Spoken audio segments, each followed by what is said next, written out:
Action. Mega మేనలుడు Sai Dharam Tej హీరోగా తెరకెక్కిన తాజా చిత్రం విన్నర్. గోపీచంద్ మలినేని దర్శకత్వంలో తెరకెక్కిన ఈ చిత్రంలో సాయిధరం సరసన రకుల్ ప్రీత్ కథానాయికగా నటించింది. తిక్కతో హీరోగా చతికిలబడ్డ సాయిధరం ఈసారి మాస్ ఫార్ములను నమ్ముకున్నాడు.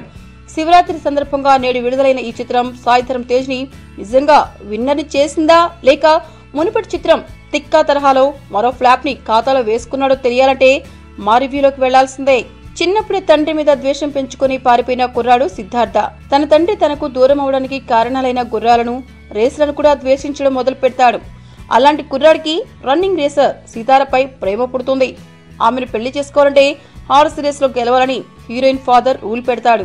అయితే తాను తలపడాల్సింది తాను వదిలేసి పారిపోయిన తండ్రిని అని తెలుసుకుంటాడు సిద్ధార్థ. తండ్రి ఆప్యాయతను, ప్రియురాలి ప్రేమను గెలుచుకుని విన్నర్ గా నిలిచాడా లేదా అనేది విన్నర్ కథాంశం.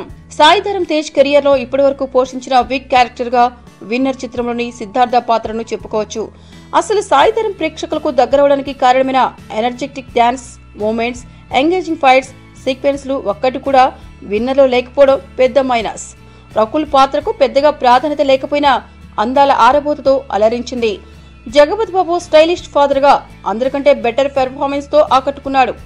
ఠాకూర్ అనూప్ సింగ్, ముఖేష్ ఋషి, సురేష్ తదితరుల పాత్రలు ఏమాత్రం అలరించలేకపోయాయి. విపరీతమైన హైప్ క్రియేట్ చేసిన అనసూయ స్పెషల్ సాంగ్ అటు స్పైసీగాను లేక ఇటు ఆకట్టుకునే విధంగాను లేక నిరాశపరిచింది. తమ్మని బాణీలు వినసొంపుగా ఉన్నాయి. బ్యాక్గ్రౌండ్ స్కోర్ విషయంలో జాగ్రత్తలు తీసుకున్నాడు. చోటా కే నాయుడు సినిమాటోగ్రఫీ నిర్మాణ విలువలను ప్రతిబింబించింది. ఎడిటింగ్, స్టోరీ, స్క్రీన్ ప్లే సినిమాపై పెద్ద మైనస్. మాస్ ఎలిమెంట్స్ ని బాగా హ్యాండిల్ చేయగలిగిన దర్శకుడైన గోపీచంద్ మలినేని విన్నర్ కథనాన్ని ఇంతగా సాగతీశాడో ఏ సినిమా అభిమానికి అర్థం కాదు. సినిమా మొత్తానికి కనీసం ఒక 10 నిమిషాలు కూడా ప్రేక్షకుని ఎగ్జైట్ చేయలేకపోయాడు. దర్శకుడిగానే కాక కథకుడిగాను గోపీచంద్ మలినేని స్థాయిని దిగజార్చిన చిత్రం విన్నర్. సాయిధరం తేజ్ మునుపటి చిత్రం తిక్క కాస్త బెటరేమో అని ప్రేక్షకులు విన్నర్ చూసినందుకు బాధపడుతూ బయటకొస్తుంటారు. విపరీతమైన సాగతీత, పసలేని కథ విన్నర్ సినిమాకి పెద్ద మైనస్. సో ఆ సాగతీతను తట్టుకోగలిగే సహనం ఉంటేనే విన్నర్ చిత్రాన్ని చూసే సాహసం చేయాలి.